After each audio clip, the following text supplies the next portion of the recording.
Ciao Tifosi, kembali lagi di Tifosi Calcio, channel yang ngebahas soal sepak bola Italia mulai dari Serie A sampai timnas Italia. Terus kita ngomongin juga nostalgia dengan sepak bola Italia.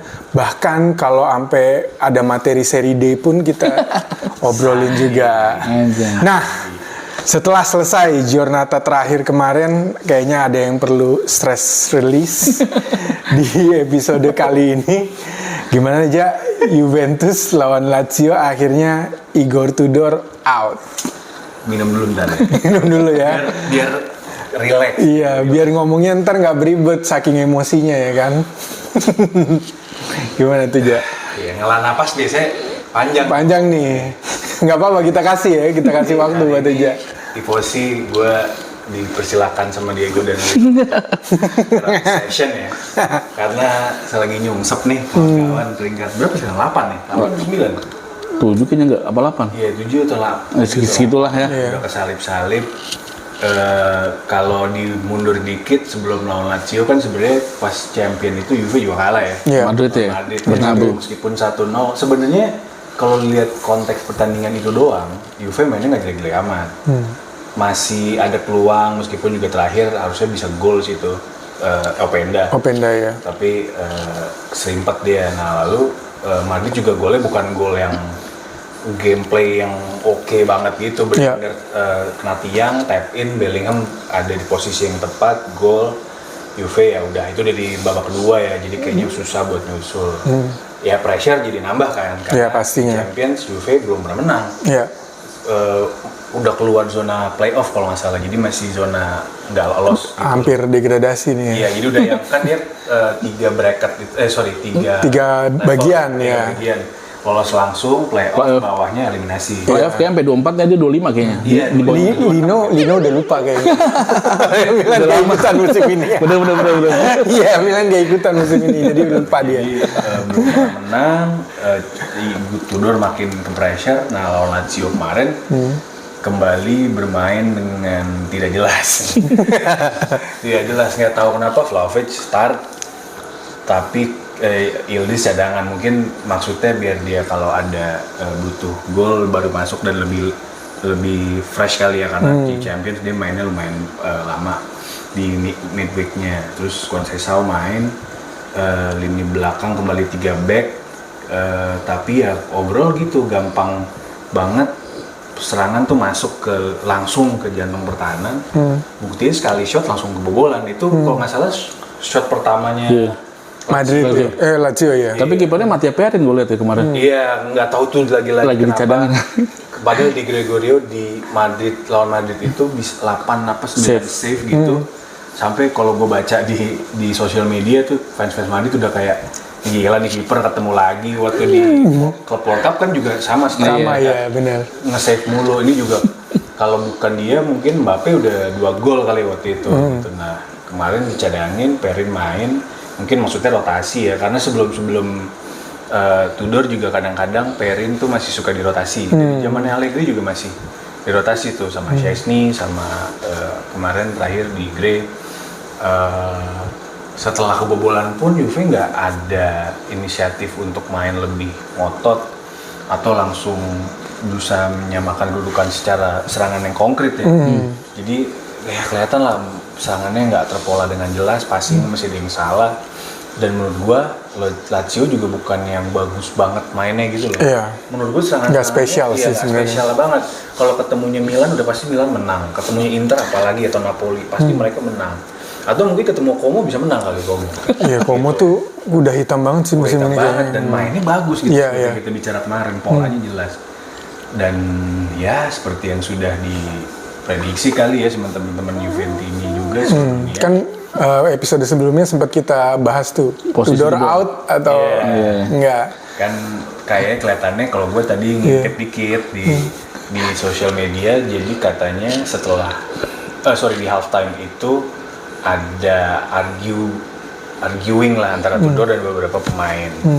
Sebenarnya wajar aja, namanya lagi pertandingan ya, pasti ada perbedaan pendapat dan semacamnya. The heat of the match tuh pasti ada lah gitu. Dan Apalagi lagi kalah lagi. kalah, dan setelah pertandingan juga kelihatannya mungkin belum resolve, tapi ya karena ini udah 8 pertandingan tanpa kemenangan dan tiganya Tanpa kalah jebol. beruntun ya. Ini Iya, tiganya kalahnya kalau beruntun. Dari Bianco Seri jadi Biang Keok tadi. Jadi biang keok, Dan gak ngegolin katanya.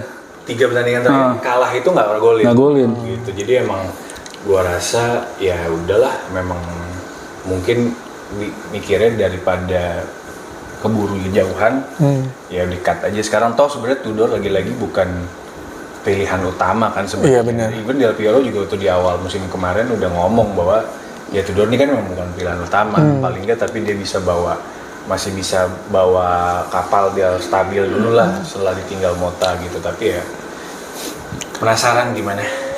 Tapi lu surprise nggak sih pas ada beritanya Tudor tuh akhirnya dipecat, atau lu masih merasa kayaknya masih ada kesempatan nih buat Tudor menstabilkan lagi kapal yang oleng ini? Kalau dilihat dari setelah kalah sama Lazio, gue nggak surprise jujur ya, karena buat Juve ini start terburuk semenjak musim 2008 atau 2009 gitu, gue lupa. Kalau nggak salah waktu itu pelatihnya Ranieri ya. Ini start terburuknya Juve, terus hasil tidak pernah menang beruntun ini kalau nggak salah sama kayak musim itu gitu. Jadi dan lagi-lagi kalau tadi bilang Tudor itu memang sebenarnya bukan pilihan utama. Setelah pertandingan Lazio kemarin, gue ngerasa kayaknya nggak panjang nih. Semakin yakin ya. Makin yakin bahwa ini nggak akan panjang gitu. Jadi pressure-nya udah makin gede dan akhirnya terbukti bahwa kemarin ya Dipecat. dia dipecat. Dipecat kan ya? Jadi dibilangnya dipecat. Sack kalau bahasanya. Bahasa Inggris. Nah, gantinya lu gosipnya dengarnya siapa nih gantinya? Wah, itu udah tuh. Ini juga pertanyaan berikutnya. Kemarin Iya. waktu episode terakhir lu ngomong Siapa yang kalau keluar siapa gantinya? Dan gue pun juga nggak tahu siapa yang available yang memang bisa langsung masuk dan tune in ke klub. Terakhir infonya kan paling santer itu Spalletti. Palladino sama Mancini. Udah waktu Mancini, plan B katanya Mancini. Katanya Mancini, karena Mancini masih nganggur ya. Iya, masih nganggur. Nganggur ya. Setelah Arab Saudi kan? Iya, setelah itu dia. Gitu, Spalletti dan Palladino juga kemarin santer. Nah, yang terdekat tadi gue baca juga bisa ngintip-ngintip, katanya Spalletti. Discussionnya udah lebih advance nih untuk bisa dealing. Gue sebenarnya antara iya dan tidak. Iya tuh maksudnya ya dia sudah pernah juara di Serie A Napoli. Iya. sama Napoli. Dia pelatih senior lah dari zaman dulu di Roma. Mau tahu. Dia udah melanglang buana di Serie A, sudah pelatih senior, pernah melatih timnas juga, meskipun menurut gua gatot ya dia melatih timnas gitu, tapi dia udah pernah pengalaman itu. Terus sekarang kayaknya bisa jadi solusi cepat di waktu sekarang Juve ini lagi goyang. Nah itu iyanya, tapi enggaknya adalah satu, dia bikin patok Napoli. Status gede ke Nah, Napoli. itu dia tuh. Napoli, lu bayangin nggak pelatih Juve nih main di Napoli, stadionnya sekarang apa namanya? Maradona ya, Diego Maradona lawan Napoli, tapi dia pelatih Juve, tatonya Napoli Pak. Itu dicengin abis sih kayak. itu multiverse berapa tuh? Bisa kayak begitu tuh, kita nggak bayang. Maksudnya adalah berarti dia memang bukan ada hubungan baik dengan Juve dulunya ya, sebelum dia mati maupun di Roma, di Napoli itu, di kalau nggak salah di Inter pernah. Di Inter sama. Di Inter juga pernah, kan itu rivalnya Juve semua seperti gitu. Nah, apakah dia bisa masuk ke lingkungan Juve dan menerima pressure itu, gue juga nggak tahu. Kedua, ya tadi ada hubungannya sama timnas, dia gagal dan gue lihat, setahu gue dia kalau nggak salah waktu di timnas itu Locatelli nggak boleh dipanggil sama dia. Jadi kelihatannya dia memilih pemain lain yang tipenya nggak kayak Locatelli. Nah sekarang Locatelli kaptennya Juve. Dia di urutan kapten tuh urutan pertama kapten. Gitu. Nah jadi itu juga menurut gue menarik dinamikanya kalau memang ada dan jadi masuk ke Juve. Gue nggak tahu, dan itu gue bisa bikin nggak yakin sih kalau ternyata apakah dia cocok atau enggak. Tapi dari kacamata fans Juve nih, lu sebenarnya maunya siapa gitu? Dari yang hati lu Soalnya terdalam. banyak nih, Zidane ada Zizou, Palladino. Klopp, ada Erik ten Hag juga ya kan. Pecah juga ya. Jurgen Klopp mau Jurgen Klopp ya di Leipzig sih, tapi bukan sebagai pelatih kan. Enggak, apa dia maunya yang pernah main di Juve kayak Palladino apa Zizou gitu. Iya. Kalau Zizou jelas pilihan pertama gue dari hati gitu ya. Mau Zizou. gue udah dari dulu pengen Zidane. Zizou yang memang dia sudah sejarahnya dengan Juve udah kenceng lah. Tapi kan itu harapan ya. harapan. Jadi kayaknya nggak realistis buat saat ini, dan katanya Zidane yang gue dengar hanya menunggu panggilan timnas Prancis saja. Oh, Yang udah gua ketutup tuh dengar, opsinya iya, tuh ya. yang gue dengar. Nah, gue kalau dia ke timnas Prancis, Deschamps mungkin bisa balik ya. Iya, Ya, Deschamps. bisa Secara jadi Deschamps tuh. Pernah ya? Pemain Juve dan mantan pelatih Juve juga. Betul. Jadi itu berandai-andai. Ada kabar Paulino juga kan? Iya. Ada, Nah, Maldini tuh ex Juve juga nih. mantan pemain Juve dulu di Serie B, dia kalau nggak salah udah masuk, terus pas promosi juga dia sempat main. Dulu sempat kalau nggak salah Del Piero itu sempat rada gemes sama dia karena pernah Oh, iya. momen di pertandingan itu dia mungkin Nggak dipasing. kelihatannya nggak dipasing atau mungkin ada malas dimarahin sama Del Piero di lapangan, benar-benar ditegur gitu. Del Piero kan saat itu udah senior banget, jadi dia kayak negor gitu. Nah itu dulu waktu main. Nah cuman waktu melatih di Monza itu setahu gue track recordnya lumayan bagus. Kalau nggak mungkin Galliani ambil kan. Iya, Dan terakhir sempat pun ngalahin Juve. di Fiorentina pun oke gitu Iya. track record dia.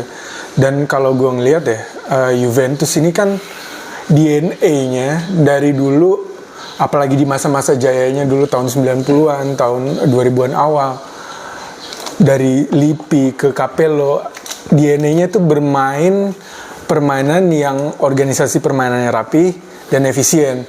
Nggak pernah tuh Juve yang mainnya nyerang, terus sepak bolanya stylish, spektakuler.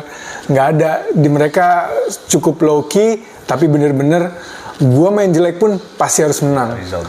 Result based banget. Nah, kalau gue ngeliat dari profil-profil yang ada saat ini, game modelnya ya kayak kata Eja, ya di luar lapangan nggak cocok Luciano Spalletti. Game modelnya pun kalau dilihat Luciano Spalletti kan lebih sepak bola yang possession based, yang nyerang, terus nguasain bola. Beda banget sama DNA-nya Juve kalau emang mau balik lagi ke roh sebenarnya daripada Juventus. Kalau gue ngeliat ya Palladino lebih cocok sih, karena di Fiorentina dia memperlihatkan gitu terakhir bahwa ada organisasi permainan yang rapi. Fiorentina sering nyulitin tim-tim gede juga dengan defense-nya yang rapi, terus counter attack-nya yang mematikan. Moisekin juga jadi tajam lagi pas di bawah Palladino kan sebenarnya. Fiorentina ya? Nah diharapkan ya pemain-pemain kayak Vlahovic atau kayak Openda, Jonathan David bisa menemukan lagi nih. Di satu sisi juga merapatkan lagi nih barisan pertahanan Juve yang benar-benar apa ya, nggak kelihatan sih organisasi permainannya. Sama sekali nggak. Di bawah Tudor gue lihat Cambiaso jadi kurang banget tuh, sering kemarin aja lawan Lazio gue lihat sering dilewatin. Golnya Como juga kesalahan dia di otak-atik di kopas. Gue bilang kok Cambiaso jadi begini, gue bilang jadi performa turun banget. Cambiaso semenjak isu mau dibeli City langsung gitu tuh mainnya nggak konsen lagi. Langganan timnas kan? Iya makanya. Masih kan? Saingan sama Di Lorenzo ya apa? Iya di kanan ya. Nah menariknya nanti katanya kalau Juve ngambil pelatih baru, Juventus tuh bayar 3 pelatih sekaligus. Oh iya benar. Si Motta katanya sampai sempat diperpanjang, kontraknya sampai 2027. Iya. Nah terakhir siapa? Tudor sempat diperpanjang sampai 2027 juga. Nah nanti pelatih baru juga digaji. Berarti nggak mungkin dapat pelatih yang high profile ya. By logic harusnya gitu ya. Karena secara keuangan pun juga Juve nggak sehat-sehat banget. Plus manajemen sekarang juga ini yang dikritik sama fans yang gua nggak tahu itu ada foto di depan stadion itu benar atau AI ya. Ada tulisannya bahwa mereka intinya dalam bahasa Indonesia adalah ikan busuk tuh dan kepalanya. Sama kayak di Konoha ya. Iya, sama kayak di sini. Dia terus di akhirnya Tudor Uno Dinoe. Jadi Tudor is with us gitu kan. Jadi ya memang ada dampak decision yang buruk dari manajemen setelah Agnelli itu keluar. Memang nggak pernah ada kejelasan gitu, atau yang kalau lu bilang waktu dulu nggak pernah ada passion, nggak pernah ada semangat di dalam tubuh manajemen untuk bisa ngelihat Juve itu berjaya kembali gitu. Dan terbukti dengan dia tadi lu bilang masa bayar 3 gaji udah kayak MU Pak. Bedanya MU brandingnya gede. Iya. Nah ini mainnya di Premier League. Yang ini versi KW-nya. Versi low budgetnya. Low budget boleh. Gitu. Nah, udah puas belum nih unek-unek? Apa masih ada yang perlu dikeluarin lagi? Keluarin lagi, Ja. Keluarin lagi bisa 2 jam lagi. Gak apa-apa, kita bikin edisi spesial Juventus nih. Kan, siapin tisu, siapin minuman lagi. Ya gitu sih. Ini gini, kalau gue mungkin menutup sedikit ya. Mumpung ini gue ingat momentumnya sebenarnya untuk pergantian pelatih ini diharapkan semua lini atau semua bagian dari klub Juve ini udah berbenah lah. Karena weekend ini tuh Juve ulang tahun kan. Oh iya benar. Anniversary 1 November. 100 berapa? Umurnya ya? 1897 berapa ya berarti? 111-an lah ya kalau nggak salah ya. 120-an lah. 120 soalnya, Iya. segituan lah. Jadi maksudnya ini bisa jadi momentum biar Juve itu kembali on track dan punya ya ingat loh semua ini kita klub besar, kita membawa nama besar, semua pemain harus step up, semua manajemen dan kepelatihan, tim kepelatihan harus step up, fans juga berharap besar dan gue inget dulu musim 2015-16 ya, waktu Pirlo cabut, Vidal dijual, terus itu kan banyak perombakan tuh. Iya, benar. Juve itu sempat goyang banget di musim itu di awal-awal. 4 pertandingan gak pernah menang di awal, 2 seri 2 kalah, terus sempat kalah sama Sassuolo. Pokoknya jelek lah performanya sampai di satu momen mereka itu melakukan ini retiro kalau zaman Iya. Oh iya, Itu udah divisi. nggak boleh pulang ya di Buat yang teman-teman di luar calcio ya atau di luar sepak bola Italia nggak tahu, retiro tuh ya kayak TC lah, TC, training camp.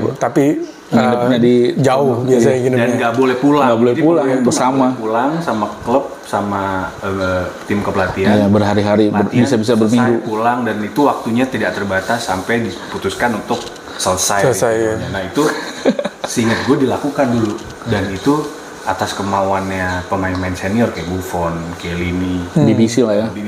BBC terus Evra waktu itu masih ada, Evra juga setuju dengan itu. Jadi setelah itu momentumnya langsung berubah tuh dan diawali sama gue inget banget menang derby lawan Torino di tanggal 1 November pas banget di ya. anniversary.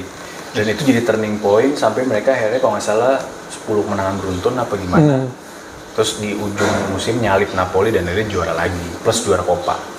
Jadi gue harap kejadian itu bisa terulang kembali meskipun mungkin nggak persis kayak gitu ya, alias harus palingnya membaik dulu lah, sadar diri bahwa ini klub harus dibawa ke arah yang lebih baik. Itu zaman itu pelatih siapa? Allegri apa? Oh, Allegri. Misalnya di Allegri itu dia masih musim kedua, karena musim kedua champion kan. Iya benar. Terus dia dirombak pemain, Vidal dijual, Pirlo cabut, Tevez cabut Carlitos. ke Carlitos Tevez. Itu kan inti-inti dia semua di musim pertama tuh. Iya benar. Ya kan, mantep Mandzukic datang Dybala dan untungnya saat itu Pogba step up, dia jadi pemain nomor 10 yang bisa diandelin banget lah. Juve masih punya world class pemain world class dan leader. Terakhir nih sulit gue tambahin dikit, leader zaman itu masih ada leader. Zaman sekarang leadernya Locatelli. Iya. Pak.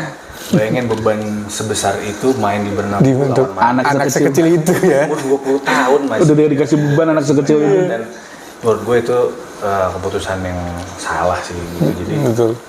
ya gue nggak tahu, moga-moga isu leader ini bisa juga diperbaiki dan ya mungkin nantinya di beberapa waktu ke depan akan muncul leader-leader di Juve yang bisa balikin semangatnya pemain lagi.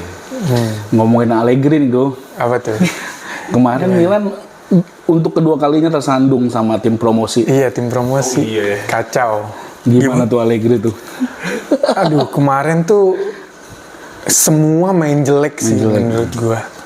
Nggak seperti Milan yang biasanya, dan pinternya adalah si Pisa tuh emang ngebiarin supaya Milan nguasain bola kan. Jadi nggak ada momen-momen transisi yang bisa dimanfaatin sama Milan buat nyetak gol ke gawangnya Pisa. Dan memang ada beberapa kali kesempatan, terutama di babak pertama ada banyak banget kesempatan, tapi nggak benar-benar bisa diselesaikan sama Milan. Dan gue ngeliat di pertandingan itu kelihatan banget Milan nih kayak ngeremehin Pisa. Benar, ngeremehin. Mentalitasnya dari cara mereka passing, dari cara mereka berinteraksi sama lawan, terus urgensinya permainan tuh nggak ada, intensitas permainannya tuh nggak ada, seakan-akan setelah golnya Leao ya udah ini kita udah pasti menang nih, 3 poin udah di tangan, padahal pertandingan belum selesai dan bahkan Milan hampir kalah kan. Iya. Kalau nggak terakhir Atekame berbau spekulasi alias keberuntungan.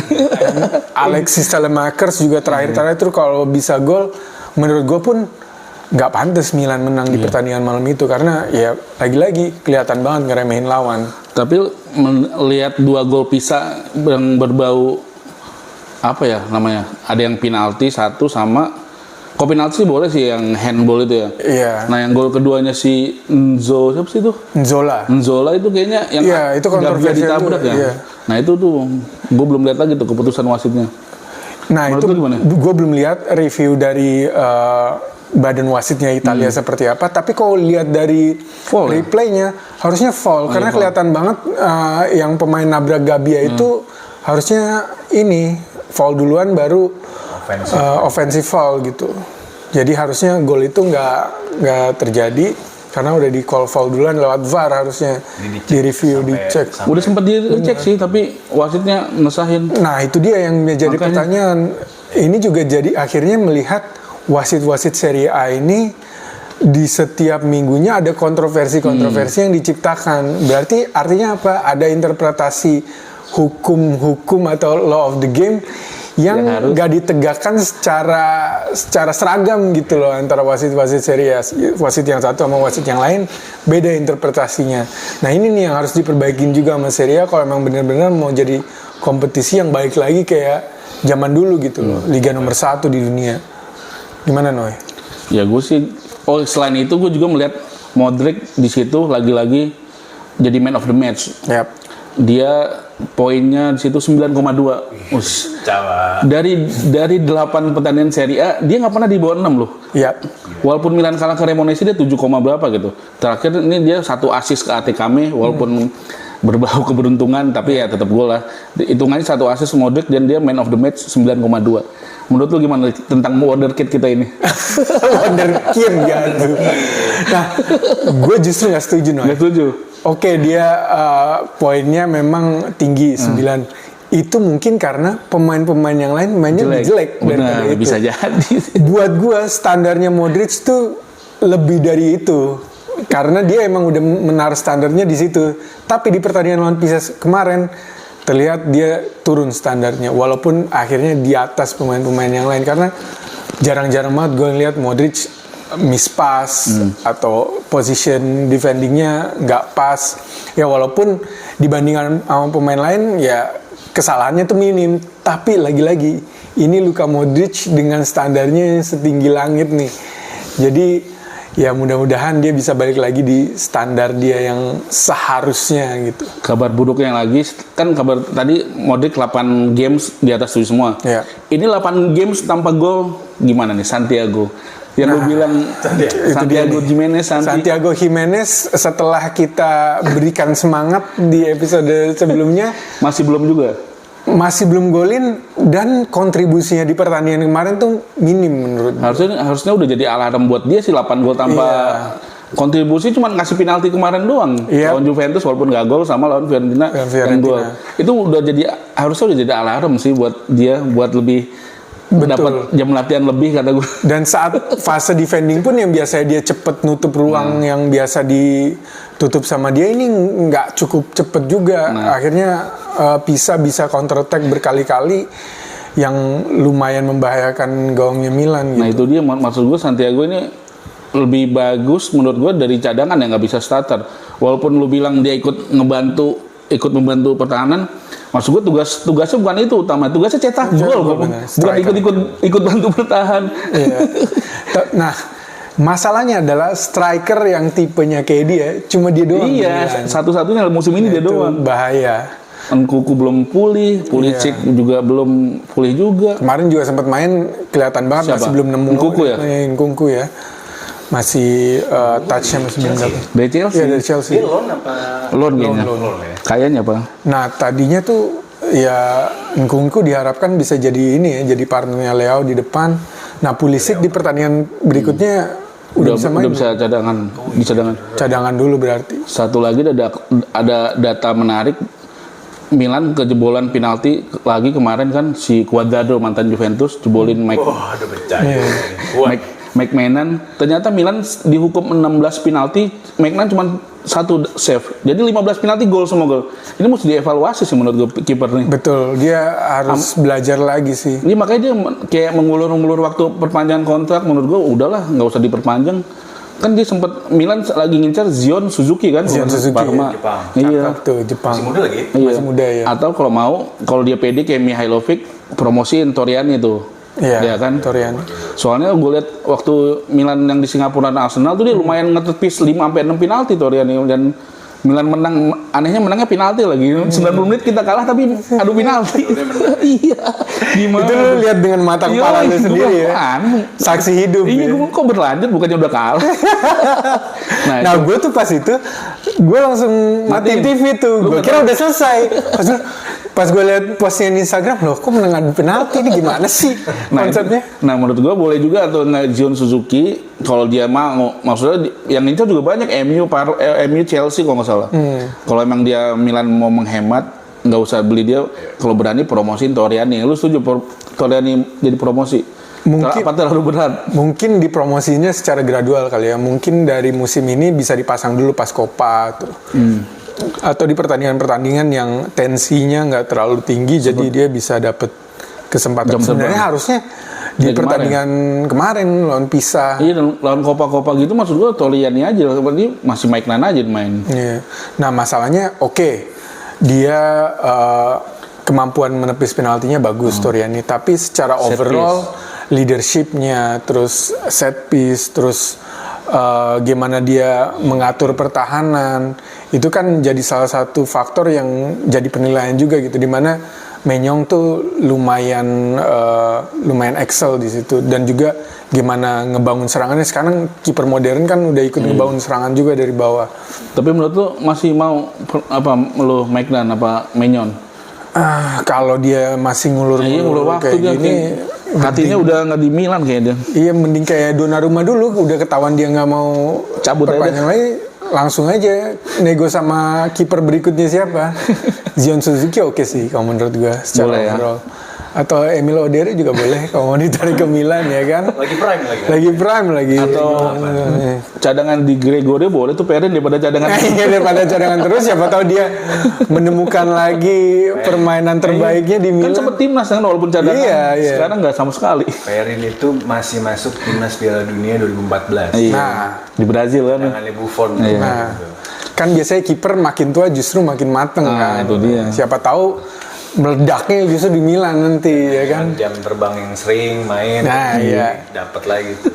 Bisa tuh jadi. pelatihnya siapa ya? Gilardino. Gilardino. Oh, di Latino nih. Cuma Gilardino kelihatan beda banget ya. Udah tua ya. Tua banget. Striker. Ini kan udah botak Noy. Mantan striker Milan. Milan. Iya Milan. Sebelumnya Pipo, dia ganti Pipo di Pisa ya. Iya, Pipo ke Palermo. Palermo. Palermo ya. Kocak tuh. Berarti udah banyak mantan pemain, makin banyak ya jadi pelatih. Nah, Milan apalagi nih Noy? Itu aja sih yang sama gua ini. Jadi Next. turun peringkat ya. Tahun peringkat. Nah itu dia tuh. Disalip sama Disalip sama Napolitano. Sama Roma nih. Roma juga ya. Roma naik. Nah itu dia poinnya sama sama Napoli ya. Sama Napoli. sama. Beda selisih gol ya. Iya. Nggak tahu Roma yang di atas apa Napoli yang di atas ya? Napoli. Napoli ya yang di atas ya? Napoli 1, Roma 2, Milan 3 ya. Oh iya. Iya.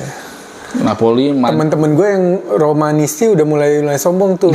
Bilang nih De Napoli mau diturunin apa dia Napoli. apa mau turun sendiri nih? Kita undang gimana nih? Bisa nih Romanisti nanti kita undang nih. Nah, Napoli naik ke puncak setelah mengalahkan Internazionale. Internazionale. Partita.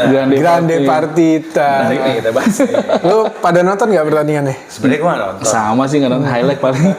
Gua nonton. Gua. Nonton lu? Coba. Dari yang highlight dulu deh. Gimana? Dari yang highlight gua lihat Player of the Month Serie A tahun lalu McTominay yang katanya bakal cuman one season wonder, kayaknya enggak deh. Ini dia menunjukkan tajinya lagi dengan gol Betul. spektakulernya, ngeri banget. Keren banget itu, keren banget golnya. Iya, iya. Sama apa rekannya Gilmore juga ngeri. Billy tuh. Gilmore ya. Billy Gilmore. juga oke. Di mana sih? Dari Scotland Scotland juga. Sama-sama Scotland. Apa dulu? Klubnya apa ya? Inggris ya, nggak tahu. gua. Newcastle deh kalau nggak salah. Iya. Sama Zambo Anguissa itu Zambo pemain Milan Anguissa, mengingatkan iya. gua Yes. mengingatkan gua akan prime-nya Casey di Milan. Yoi. Mirip tuh. Frank Mirip Casey. tuh. Iya. Mainnya juga mirip Iya, tuh. shooting ngeri, body balance-nya, stamina wah ngeri tuh. Anggisa dari zaman di Napoli Scudetto udah keren sih. Iya. Iya. Yang pertama ya Mas Paletti ya. Betul. Asal dia konsistenin si Conte nggak terpecah Liga Champions atau Copa bisa mempertahankan sih. Tapi kalah aja deh besok. Gimana aja setelah melihat highlights kemarin? Ya, gue sih merasa Napoli pantas menang lawan Iya. Inter ya. Mereka di main kandang, mendominasi permainan meskipun Inter gue lihat sih ya dari ya oke lah, bukan yang main bagus banget tapi ya oke lah. Gue satu memperhatikan, gue nggak tahu ini menjadi krusial apa enggak. De Bruyne cedera kan? Iya. Iya, setelah penalti. Iya. Kayaknya hamstring awalnya cuma Lama katanya. terakhir gue baca-baca itu reportnya kemungkinan lebih lama sembuhnya dan mungkin bisa tahun Depan. awal tahun depan Wih, paling gila. lama paling cepat di Desember kalau nggak salah jadi kayaknya itu krusial banget ya buat Iya. Napoli sekarang yang bisa menjadi jenderal di lapangan tengah dan di depan itu kan ya yang kreatif ya hanya dia gitu gue nggak lihat McTominay iya bagus tapi Lebih ke finisher ya kalau McTominay itu. gitu, lebih finish lebih ke sana lah jadi gue lumayan Conte lumayan khawatir sih harusnya ya kalau lihat De Bruyne cedera gini dia harus muter otak gimana caranya skema permainan terutama di depan itu tetap bisa bagus gitu dan Inter gue mungkin nggak bisa banyak komen ya kecuali mungkin ada gimana sih itu kemarin tuh ada Intrik. ya, biasa lah itu panas-panasnya pertandingan ada aja tuh emang si El Preman satu itu tuh. Nah, kalau gue sih ngelihat kemarin karena gue nonton pertandingannya Napoli lawan Inter, gue sebenarnya agak surprise juga karena di pertandingan-pertandingan sebelumnya Inter tuh kan kelihatan sebagai tim yang solid banget, organisasi permainannya rapi banget, saat counter attack ngeri banget nyerangnya. Tapi di pertandingan lawan Napoli kemarin nggak kelihatan tuh. Kayaknya mungkin atmosfer di stadion yang neken mereka banget, jadi akhirnya mentalnya drop. Atau nggak tahu, tapi kelihatan banget Napoli di pertandingan itu benar-benar kelihatan sebagai sebuah tim yang rapi, solid banget. Itu benar-benar Inter susah buat nembus pertahanannya Napoli karena kerapatan pertahanannya Napoli. Dan ketika nguasain bola pun Napoli berhasil ngobrak-abrik pertahanannya Inter yang biasanya rapi banget kan pertahanannya Inter. Ini Acerbi berkali-kali dilewatin, terus Di Marco juga beberapa kali lewat sama David Neres. Ini oke sih, kayaknya Napoli itu bener-bener mungkin karena fokusnya di pertandingan lawan Inter ini jadinya pas lawan PSV kemarin agak kurang fokus tuh, pecah. Sebaliknya Inter ya. Sebaliknya Inter justru. Nah ini di pertandingan ini kelihatan, wah ini Napoli garang banget nih, bener-bener pengen nunjukin bahwa gua masih akan bisa mempertahankan gelar Scudetto musim ini. Dan setelah kemarin sempat diragukan statusnya dengan pertandingan ini, maka dia masuk lagi di jalur perburuan Scudetto musim ini. Statement win dari Napoli. Dan tadi menarik juga ya, lihat ada perseteruan yang belum selesai tuh antara Lautaro sama Conte. Kayaknya kalau diterjemahkan bahasanya kurang sopan ya. Jadi kalau yang gue lihat-lihat jadi ya intinya ya biasalah lagi sama-sama emosi di pertandingan. Conte apalagi bukan pertama kali dia bisa bertikai sama orang di lapangan gitu, entah jadi pemain atau pelatih. Lu masih inget yang dia Tottenham Chelsea ya apa ya? Dia sama Tuchel salah. Oh iya terus jadi berantem, nggak mau dilepas ya. Terus akhirnya berantem tuh kocak. Kocak ya. Conte bisa langsung bereaksi hal-hal kayak gitu. Begitu kemarin Lautaro gesturnya kayak menghina Conte ya. Kalau yang gue lihat ya panas lah dia pak. Lihat kayak gitu langsung. Katanya ngomong apa sih biji-biji gitu. Ya, pokoknya kan gitu-gitu ya. Ada biji-bijian ya. Ya ke arah sana lah gitu. Menurut gue juga Lautaro nggak pantas sih. Sebagai mantan anak buahnya dulu ya, anak asuhnya ya, dan mereka juara bareng loh. Iya. Di Inter. Salah gitu. Jadi maksud gue ya harusnya nggak kayak gitu lah. Tapi ini bukan perseteruan pertama mereka sebenarnya. Karena di Inter tuh pernah ribut juga. Gue lupa gara-gara apa ributnya. Dan besoknya akhirnya Di ring diceng-cengin di latihan kan, mereka Sarung tinju. dibikinin ring, terus dipakein sarung tinju buat pukul-pukulan di ring ya kan. Fasilitasi ya. Taunya ternyata enggak, akhirnya ketawa-ketawa bercanda, akhirnya pelukan. Mungkin di situ udah baikan. Nah, kayaknya masih ada yang belum plong nih, belum selesai nih dari situ. Dan akhirnya berlanjut di pertandingan lawan Napoli Inter kemarin. Nah, tapi kalau lihat perseteruan semacam ini sering terjadi kan ya. Ada perseteruan apa aja sih selain Conte? Banyak, setahu gue di Milan juga sempat ada Ibra sama Onyewu tuh waktu itu. Gimana ceritanya? Wah, itu parah Iya.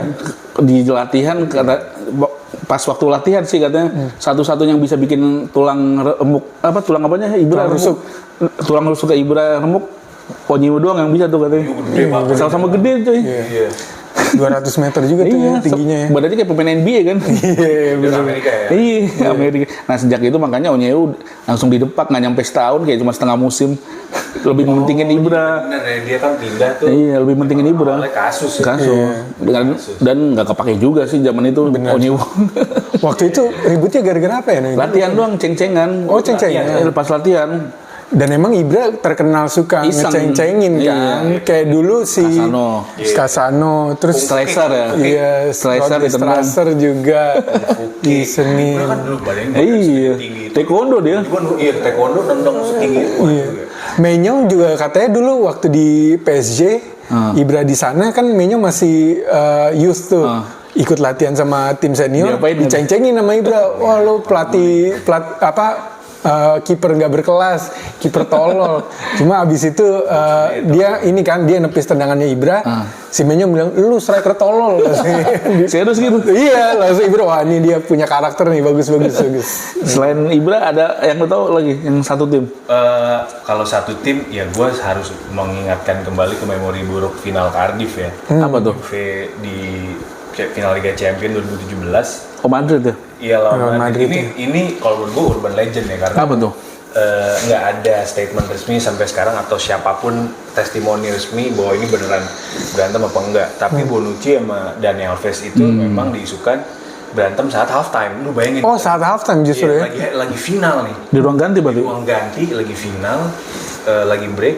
Ternyata bukan ternyata ada isu bahwa Dani Alves, Bonucci tuh kayak mendebatkan sesuatu lah dan terlihat kayaknya membuat Dani Alves tuh kesel. Gue bisa kalau dibayang-bayangin bisa ngerti sih, lu bayangannya Dani Alves udah langganan juara, Bonucci ini baru final champion kedua, yang pertamanya kalah. Ya gue rasa mungkin ke sulut aja kali ya. Terus dia katanya bertikai, dipisahin sama Allegri katanya. Allegri pisahin, tapi kan yang kita semua tahu babak kedua itu kan Juve langsung terjun bebas. Di babak pertama tuh sebenarnya mainnya bagus. Betul. Menurut gua Juve main lebih baik dibanding Real Madrid di malam itu. Tapi begitu babak kedua entah kenapa semuanya berubah.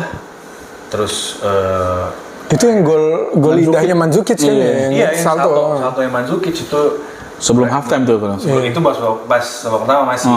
Nah begitu babak kedua kan langsung permainannya kelihatan lah beda. Gua ngerasa langsung semua beda. Ya akhirnya kalah. Begitu udah 3-1 tuh udah no hope banget sih. Terus Cuadrado atau ya udah langsung nyungsep. Nah setelah itu kan Dani Alves cabut, Bonucci-nya juga pindah ke Milan kan. Gitu. Dia kok ke Milan. Jadi maksudnya itu menguatkan gue bahwa pasti itu Ada sesuatu tuh ya. meskipun tidak terlihat. Gitu. Ya mirip kayak ya Ibra sama Onyewu kan kelihatan juga kan. Tapi ini dua-duanya bintang. Bintang dan Kalau yang Ibra Onyewu kan ya ketahuan lah satu. bintang yang mana. Iya. Selain itu dari Liga sebelah mungkin ada ya si Dayar sama Boyer waktu itu. Itu Bowie. Iya, sampai baju sobek. sampai baju sobek itu juga terkenal banget sih. Gitu. Ikonik banget tuh. Buat teman-teman yang tahu yang satu tim pernah berantem, tulis ya di komen. Komen siapa aja yang mungkin kita lupa ya. Tim juga apa sih kalau ada. Ya kalau beda tim pasti banyak tuh. Banyak tuh. Kayak kemarin El Clasico aja kan ada ribut tuh. Waduh. Vini sama Lamine Yamal. Gitu. Ribut-ribut. Pecah. Nah ini kita tunggu nih di Derby Milano biasanya Wah, itu ribut-ribut pasti tuh. Iya, ada juga. Ya kan? Tapi sempat adem tuh Derby Milano yang zaman dua-duanya lagi Jelek. caur, lagi jelek.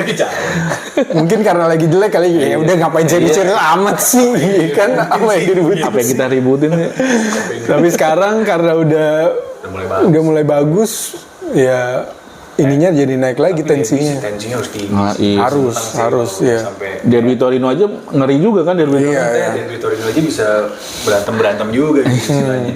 Kayak dulu Ibra sama Materazzi kan seru banget ya. Iya, parah tuh. Ibra Materazzi Chiellini dulu ya kan. Iya gitu, jadi kayak ya duel-duel itu ya selama di lapangan sih kita menikmatin aja ya. Tapi kalau setim janganlah, kalau bisa janganlah. Tapi biasanya mereka profesional sih ya. Apapun yang setelah terjadi itu di ya. lapangan ya di luar lapangan selesai, nggak dibobol lagi. Kalaupun seburuk-buruknya ada statement resmi ya bisa Iya. itu Iya, selesai ya. selesai. Jangan kayak di sini ya, banyak yang masih Di nyimpen. sini mana Konoha. Di fan football kan biasanya suka gitu. Teman football ya. Berlanjut sampai selesai pertandingan Iya, ya. berlanjut selesai pertandingan Tungguin jangan. dipanggil. Iya, Nggak boleh pulang. Jangan ya, jangan. jangan. Nggak boleh contoh. Nah, di seri minggu ini kan ada midweek tuh, Noy. Ada pertandingan apa aja sih, Noy? Midweek nanti Milan Atalanta nih di Bergamo. Atalanta ya. Sama Bergamo. Sama apa tadi gue lihat belum? Peringkat 7 atau 6 gitu. Ya peringkat segitulah 7-6. Nanti setengah 3 udah masuk musim dingin kan si Serie A Liga Italia. Oh 245 ya? Udah mulai 245. Aduh begadang Pak gitu Pak. Napoli Cagliari juga nanti kalau nggak salah jam setengah satunya. Jam setengah 1 ya. Duluan ya. Besoknya Juve lawan siapa tuh, Noy? Besoknya Juve lawan Udinese di kandang Juve. Juve Udinese. Udinese lumayan ini juga fisikal banget soalnya timnya. Iya. Terus si Inter ketemu Inter lawan Fiorentina tapi besoknya Kamis dini hari. Inter lawan Fiorentina itu lumayan big match. lumayan grande lah ya. main grande partita tuh kayaknya. Nah menariknya lawan Atalanta besok di Bergamo. Ini Atalanta satu-satunya tim belum kalah sejauh ini di Serie A dari 8 pertandingan masih unbeaten. Nah besok kayaknya kekalahan pertama dia kayaknya. Asik. Amin. Amin. Gue nemen nih optimisme. Golin lah ya. Soalnya semusim lalu Milan nggak pernah menang di Bergamo kalah, di San Siro kalah. Nah hari ini musim ini kayaknya harus bales sih.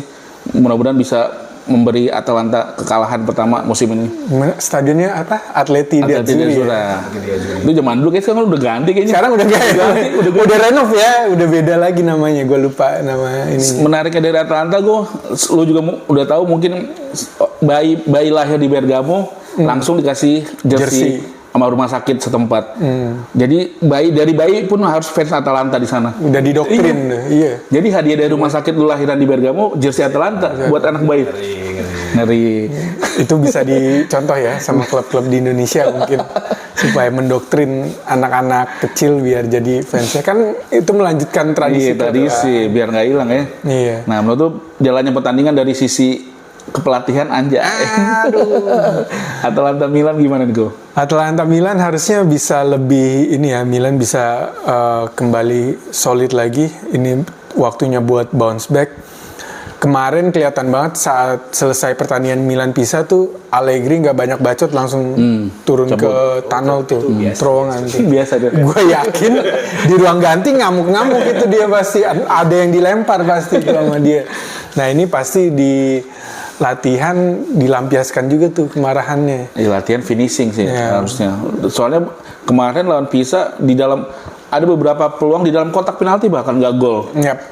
3-4 itu si Allegri menyesalkan itu karena terlalu remeh katanya, menganggap harusnya kita bisa kill the game katanya dengan 2-0 kayak yang kemarin. peluangnya Leo kan udah 98% gol tapi akhirnya kena tiang kan karena kurang presisi finishingnya. Ya mudah-mudahan di latihan nanti finishingnya ini menjadi salah satu perhatiannya Allegri.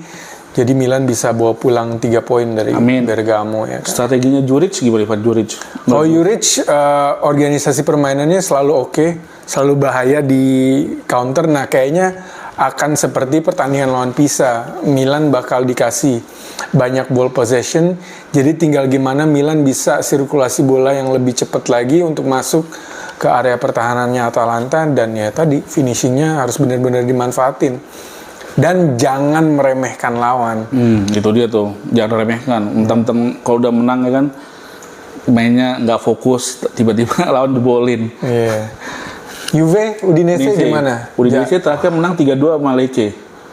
Zaniolo tuh, kalau nggak salah, ngeri juga tuh. Zaniolo dia mulai comeback lagi buat perform terbaiknya ya. Kalau gue sih hanya bisa berdoa dan berharap bahwa at least tim ya Juve tuh kembali semangat main, terus kembali kompak, bermain rapi, nggak usah, gue nggak berharap langsung menang juga nggak apa-apa, yang penting mainnya jelas dulu deh, kayak Ada perubahan ya. ada perubahan, terlihat punya lebih semangat dan main lebih rapi, lebih simple, nggak usah terlalu ribet, passing kaki ke kaki dan segala macam. Perubahan dari situ aja dulu. Kalau di situ udah kelihatan, gue yakin hasil pasti yang ngikutin sih, karena nggak mungkin kita berharap hasil akan bagus kalau mainnya juga nggak bagus kan. Dan Betul. lagi-lagi yang tadi gue bilang di awal banget bahwa momentum ini harus dimanfaatin buat Juve untuk bisa bounce back. Belum lagi nanti menyambut ke anniversary-nya Juve juga, jadi harusnya semangat ini udah bisa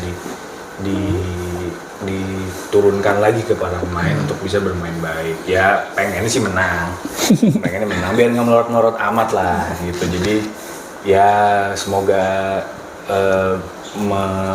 mendapatkan Keberuntungan juga lah. Gitu, paling nggak bisa bermain bagus dan menang. setelah cabutnya Tudor, caretaker-nya belum ada ya, belum tahu. Jadi misalnya Misalnya masih yang siapa Brambilla, Masih mau berambil. Brambilla itu. berarti kemungkinan besar masih dia ya. Ya di match ini sih harusnya ya masih, tergantung nanti dia kan kayaknya biasanya nggak langsung switch gitu. Iya. Kayak kemarin waktu di Mota ke Tudor kan nggak langsung. nggak langsung ya. Sorry, Allegri ke Mota dulu sempat diambil sama Montero. Montero sempat ngelatih 2 match tuh. Betul. Interim terus dia baru serahin ke Mota. Nah kemarin juga kalau nggak salah Tudor itu nggak langsung ya, gue lupa deh. Gitu, jadi ya semoga kembali bermain bagus. Nah, pertandingan lain Inter Fiorentina nih di San Siro. Gue kemarin baru lihat ternyata asistennya Cifu tuh Kolarov, gue liat. Oh iya, Alexander Kolarov Iya, ya? gue bilang Kolarov di Cifu, di asistennya. Nah, menarik, Pioli juga kemarin statusnya lawan Verona sempat ketinggalan 2-0. Jadi 2 sama lewat penalti Moisken injury time deh. Maksudnya dia punya menarik nih si Pioli, mulai menanjak setelah kalah Milan sama Verona ketinggalan 2-0 jadi balap 2 sama. Menarik besok lawan Inter dengan Inter yang sedang kelimpungan habis dari Napoli.